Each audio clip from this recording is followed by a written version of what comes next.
Hi friends, నమస్తే అండి. బాగున్నారండి? ఇదిగోండి నెయ్యి చేసుకుంటున్నానండి. నాకు అసలు 2 రోజుల నుంచి రొంప పట్టేసి ఎలా పడితే అలాగా పిల్లలకి నాకు అస్సలు బాగాలేదండి. ఇదిగోండి ఈ 3 లోటాలు ఇదిగోండి ఈ 3 లోటాలు నిండిపోయిందండి త్వరక. మేము 1/2 లీటర్ పాలు తీసుకుంటామండి. 1/2 లీటరే తెచ్చుకుంటామండి. రోజు 1/2 లీటర్ పాలు అదే పారం కాడ చేస్తారండి మా ఆయన గారు. మండపేటలో పారం కాడ ఈ 3 ఫుల్గా నిండిపోయినాయి. రోజు త్వరక తీస్తాను. ఇదిగో చూసారా ఎనకోస. ఇదిగో ఇంకో టిప్ వస్తుందండి. ఇది కూడా ఇప్పుడు నేను ఆడాలండి. మిక్సీలో ఆడేస్తానండి. ఇంకొచ్చేసిందండి. చూసారా ఎలా వచ్చేసిందో.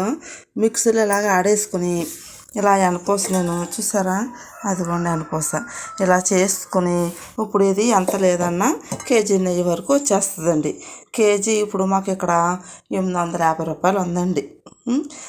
ఒక అరకేజీ ఒక అరకిలో అమ్మేస్తానండి. ఒక అరకిలో మటుకి మా పిల్లలకి ఉంచేసుకుంటానండి. మా పిల్లలు చున్నుండలు అంటే ఇష్టం అండి. చున్నుండలు ప్రతిరోజు చున్నుండి తింటారండి. పండగ అప్పుడే కాదు, పొలి హెల్త్కి కూడా మంచిది కదా. మినపగుళ్ళు మరి బెల్లం ఐరన్ అంటారు కదా అనేసి నేను పెడతా ఉంటానన్నమాట అండి.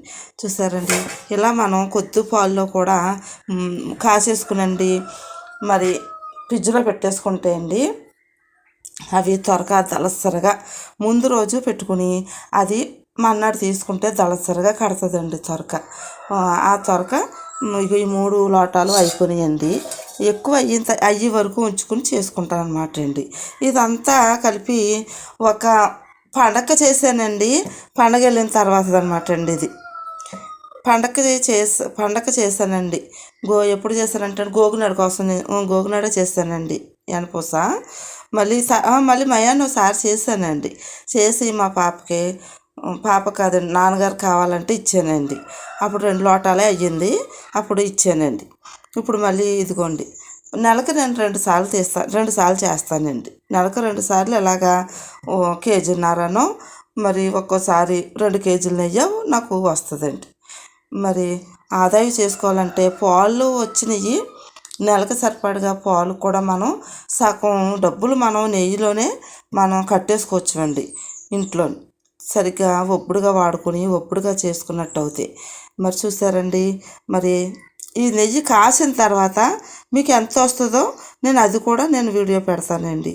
Bye friends.